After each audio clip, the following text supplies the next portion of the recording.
Penggambaran di hutan, sekumpulan 5 sahabat, Amir, Siti, Rahman, Farah, dan Lisa, memutuskan untuk menghasilkan sebuah video pendek seram untuk pertandingan film pendek.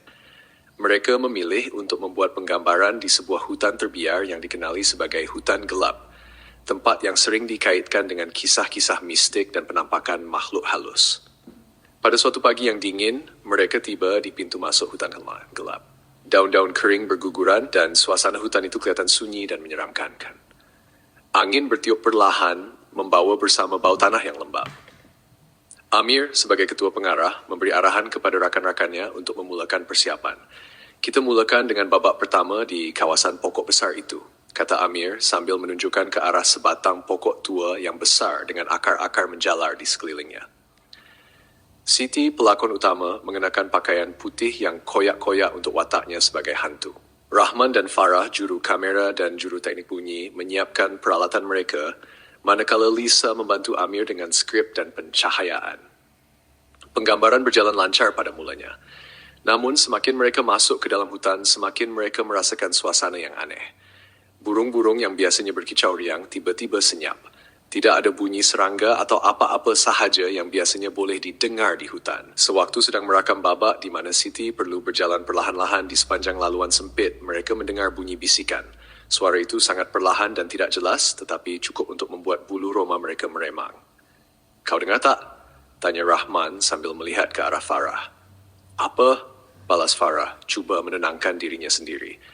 "Bunyi bisikan tu, macam ada orang berbisik di telinga aku," jawab Rahman dengan wajah cemas.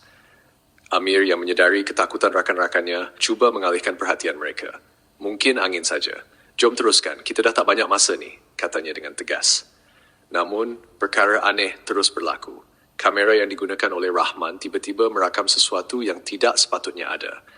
Dalam rakaman itu, jelas kelihatan bayangan hitam yang berdiri di belakang Siti. Bila mereka memeriksa kawasan itu, tiada siapa pun di sana.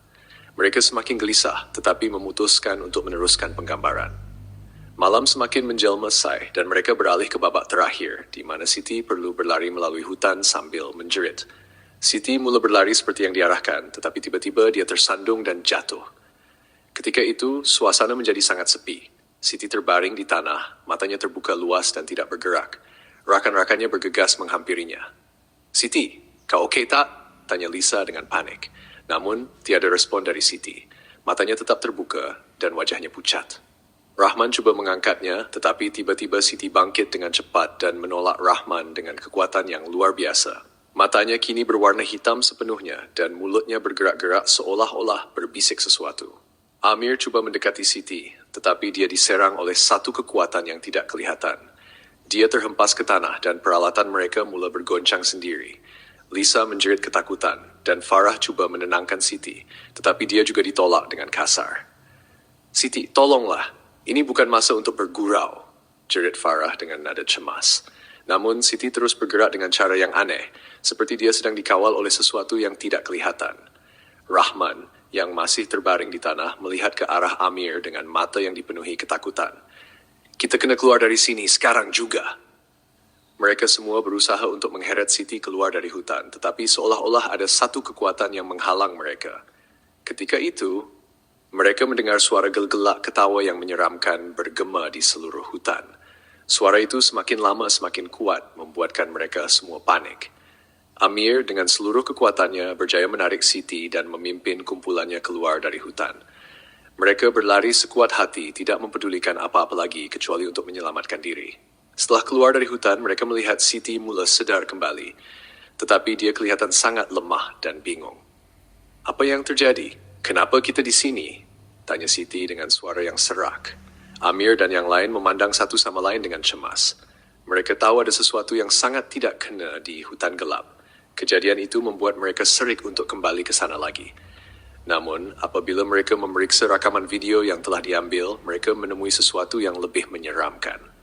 Dalam rakaman itu, jelas kelihatan Siti yang sedang berlari tiba-tiba dihentikan oleh satu bayangan hitam yang muncul entah dari mana. Bayangan itu kemudian masuk ke dalam tubuh Siti, dan dari saat itu dia kelihatan seperti dirasuk. Mereka juga melihat bayangan hitam itu keluar dari tubuh Siti, ketika mereka berjaya melarikan diri dari hutan.